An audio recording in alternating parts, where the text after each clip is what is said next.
It is as bad as the experts feared. Hurricane Ian has made landfall in Florida, and the experts say if you had plans to leave and haven't, stay where you are. The storm has intensified to a near Category 5 status, wreaking havoc on everything in its path.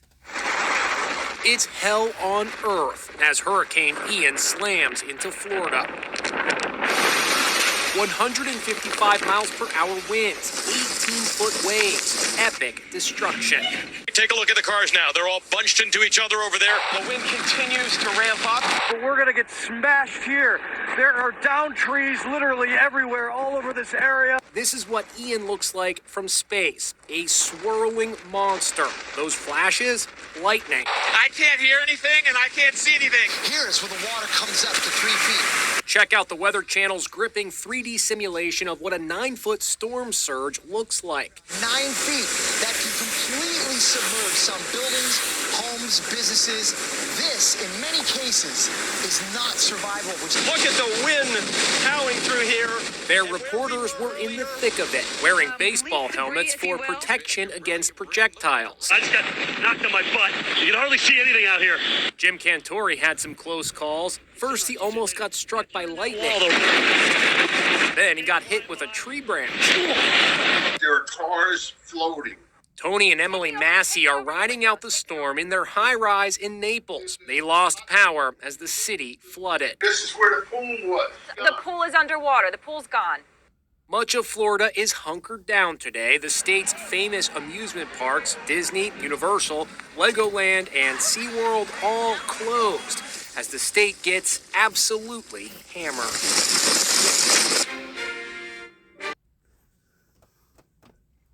All right, shalom, shalom, shalom.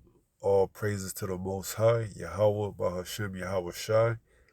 In the name of his only begotten Son, Yahweh Shai, who the world ignorantly calls Jesus, a so-called black man. Hurricane ends judgment. Hurricane ends judgment. As you can see from the clip that I just showed you, Hurricane Ian got busy over the past day or so. And we're going to get a few scriptures and we're going to take it from there. All right, this is Proverbs 29, and this is the second verse, and it reads, "When the righteous are in authority, the people rejoice, but when the wicked bears rule, the people mourn." And you can see with all this devastation that's taking place, who's in authority right now, who's ruling. And we just had a incident down in South Florida that wiped out millions of people, electricity, houses, cars, etc. So this hurricane that they listed as a Category 4 came and get busy, taking out whatever it could. And it was pretty much ordained, sent for judgment. So it says, when the righteous are in authority, the people rejoice. But when the wicked beareth rule, the people mourn. And a lot of people lost their businesses out there. Houses, cars, their whole life, their whole life savings. Because a lot of these people that move down here to Florida are retirees that's coming from other states and trying to, enjoy their last few years down here on the coast, catching some sun and, enjoying a good life. But every now and then they get a friendly reminder, hey, this is part of, the cost of doing business. So this was a friendly reminder, hey, things can and will be shaken up. So this was a judgment on this place. So we see just how wicked this place is by the damage that is being done to it. So this category 4 hurricane really got busy. So when the righteous are in authority, you know, when we get in authority, you ain't gonna be seeing all these plagues and famine and what have you, unless you don't abide to the commandments of Yahweh. But for the most part, if you do and say what, if you do what you're supposed to do, as far as these other nations go, you ain't gonna get these kind of category 4 hurricanes or anything that's you know damageable. So when the righteous are in authority, the people rejoice because they're not gonna have to worry about dealing with all this, catastrophic damage that's being done to their businesses and what have you that they don't save their whole life for. And in a blink of an eye, it's taken out just like that.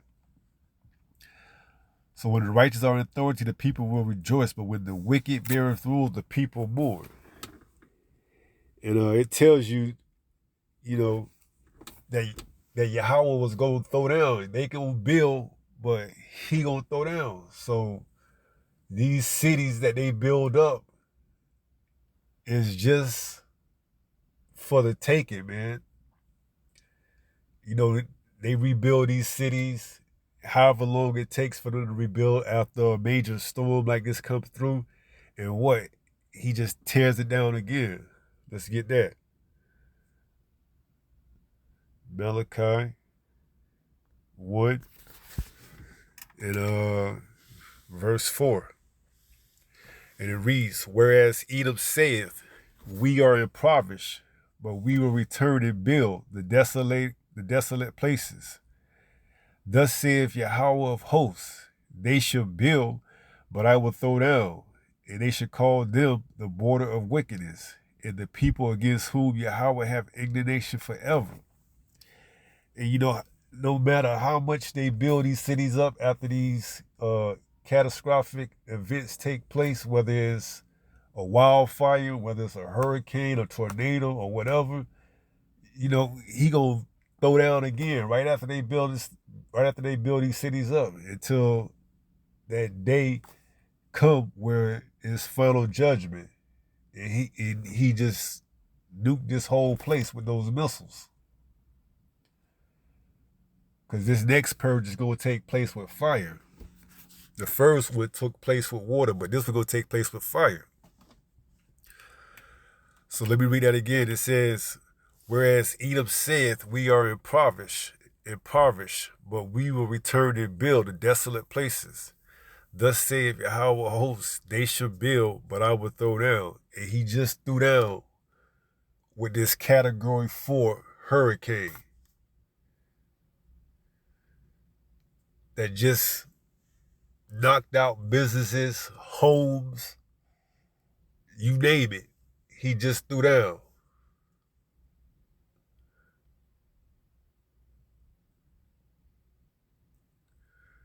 Because a lot of the people right now that you see, they may have some type of insurance, but who knows if they have the right type of insurance to cover all the damage that was done to their condos, to their cars, to their houses, whatever, their businesses. Who knows if they have the proper insurance that's needed to cover all that. So they basically had to take a major loss.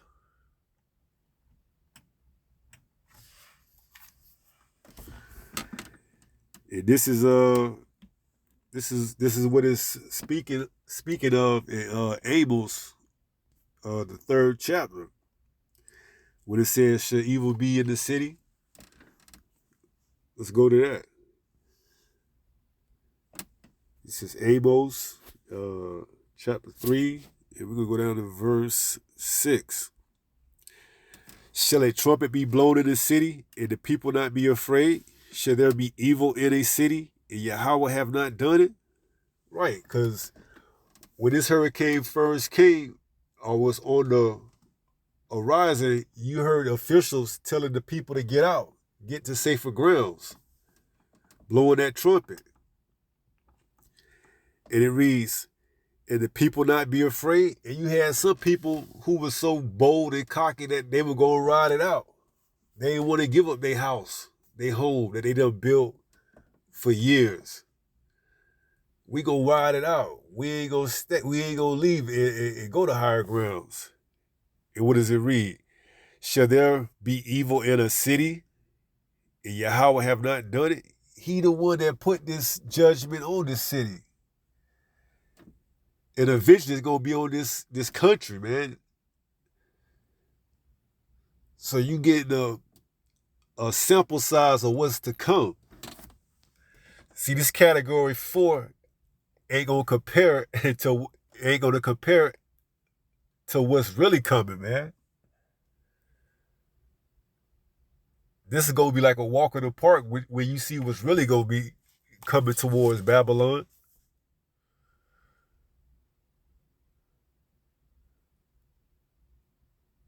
So now this is your time to repent, all you so-called Black, Latino, and Native Americans. You see what he did to Edom, Esau. A lot of them feel like, we can ride it out. We got insurance that's covering us.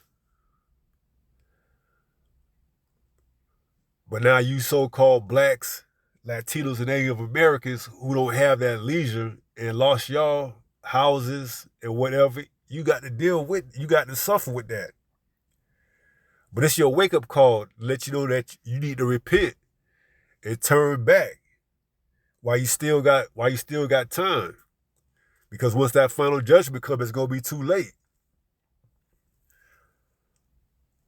So whatever you doing, whether you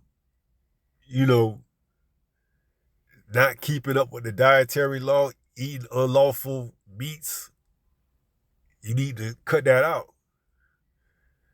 Whether you deliberately going and buying and selling on the weekend, or you have a business that you making money on the weekend, you need to cut that out, specifically on the Sabbath, Friday sundown to Saturday sundown. Because you can see everything can be taken in a blink of an eye. Everything you don't work so hard for can be wiped out just like that. So you really need to put in perspective what's more important. And once you do, you can see that you need to start to repent. Wake up out of that deep sleep that this place have put you in. I gotta get that dollar. I gotta hustle. I gotta get that bag. Not knowing that the money that you putting into that bag, it got holes in it. So this says, shall a trumpet be blown in the city, and the people not be afraid? Shall there be evil in a city, and Yahweh have not done it? Right. He's the one that's orchestrating this, to wake you up, to let you know it's high time as you need to repent, because there's a bigger judgment that's coming and it's on its way. So you got to get with the program.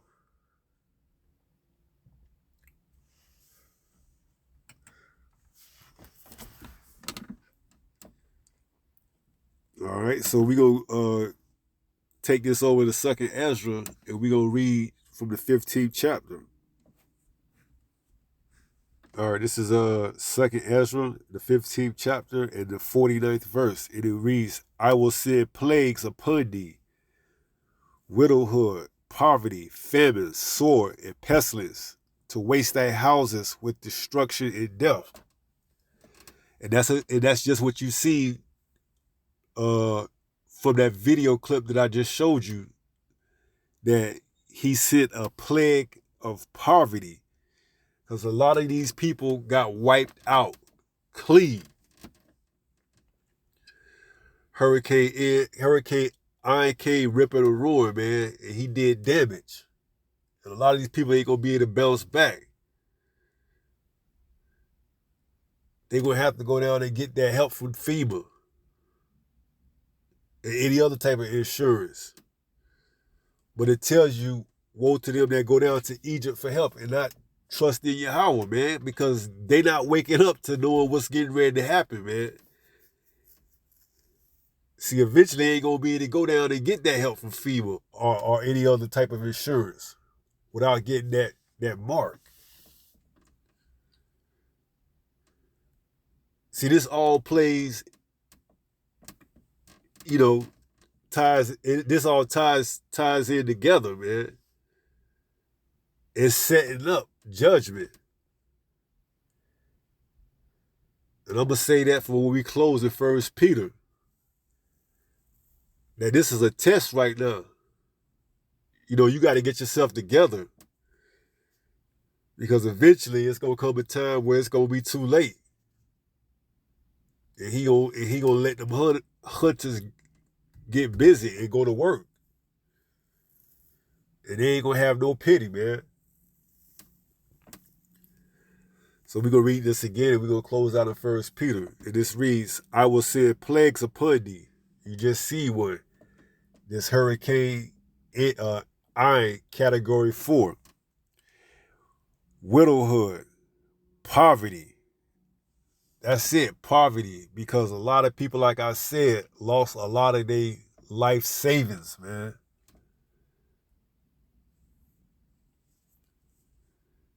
And a lot of our people, the so-called blacks, Latinos, and Native Americans, who are the 12 tribes of Israel, they might have not had anything to lose from in the beginning, but they could still see this as a wake-up call, to get their affairs in order for what's really coming down the pipeline.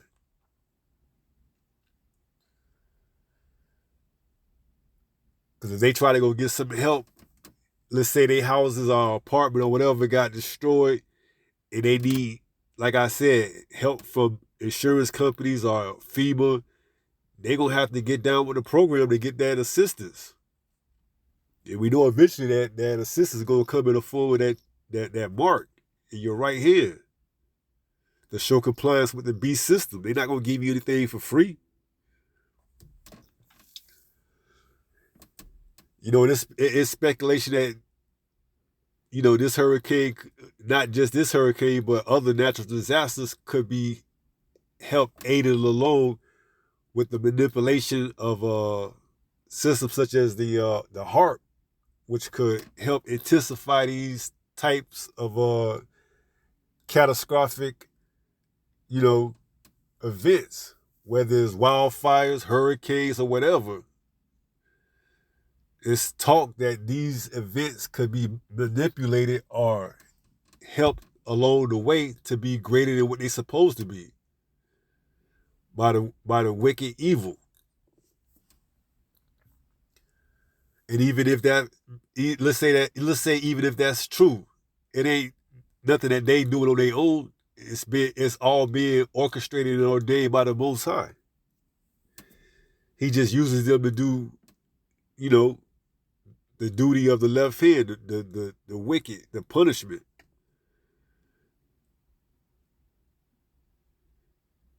What you need to be concerned with as an Israelite, and knowing that you're an Israelite, that you need to have all your affairs in order, man. So when these plagues do happen, they don't concern you.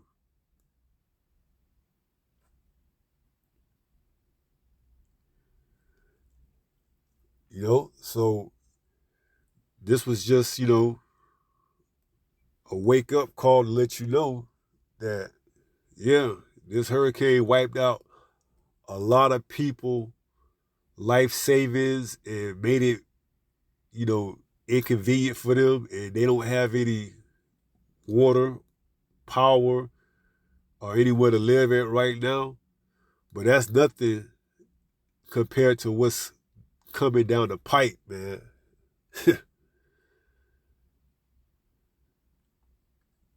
That's nothing compared to what's coming down the pipe, because once all hit the fan, that's when you really go see what's going on. And our brothers over there in the Caribbeans, you know, they get hit with hurricanes, seem like every year. That wipe them out off the map. Whether it's in the Bahamas or whether it's in Puerto Rico. And we know the Northern Tribe is heavy on that Catholicism, worshiping and practicing, you know, Catholicism and worshiping it, that Virgin Mary, man. They need to get themselves together, man, because they keep getting judgment, but, you know, seem like they don't want to wake up and repent, man, and leave that Catholicism alone. Leave that Virgin Mary alone, man. Throw them dumb idols away. They can't save you.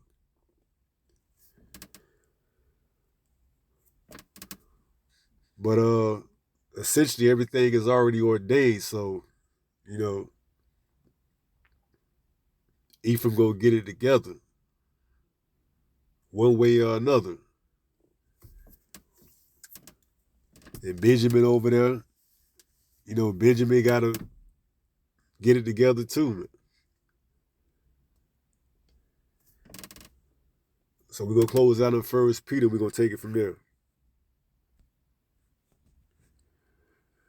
All right, this 1 Peter chapter 5, verse 8, and it reads, "Be sober, be vigilant, because your adversary the devil, as a roaring lion, walketh about, seeking whom he may devour." And if he could capitalize off of these types of you know, tragedies, trust and believe he gonna take full advantage of it. Whether it's something that he had a hand in or something that the Most High used to wake people up in these last days, he gonna take full advantage of it. Bringing in aid,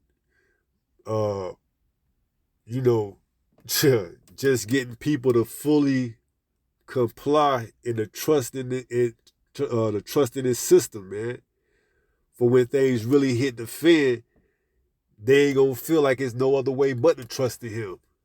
And then he gonna come up with that. He gonna have that solution on deck, on here.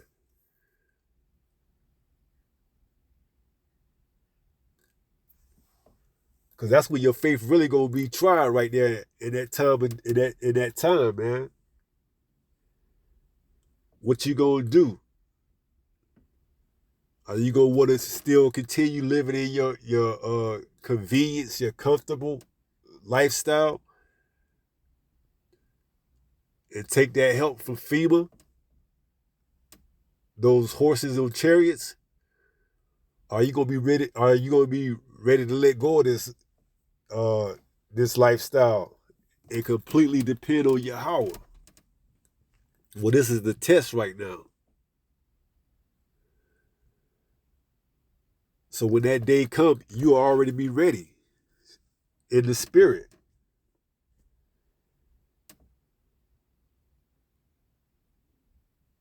You know, so you gotta look at these events and use them as measuring tools. So you'll know exactly what you should and shouldn't be doing.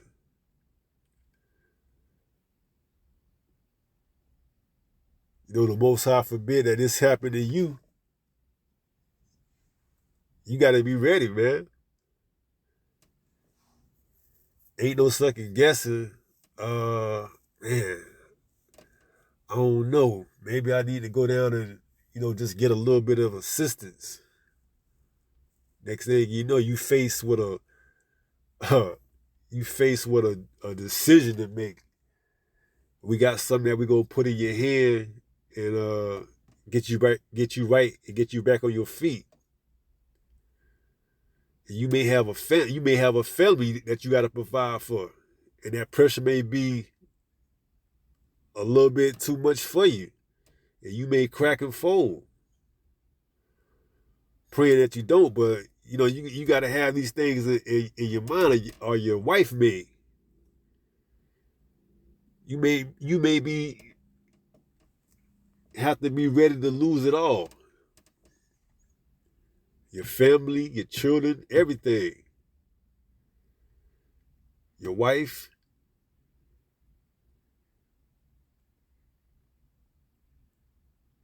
So this is just a wake-up call. And Hurricane Ian was a judgment for this wake-up call. The Most High used this category 4 to wake you up. If you fell back to sleep, get you up.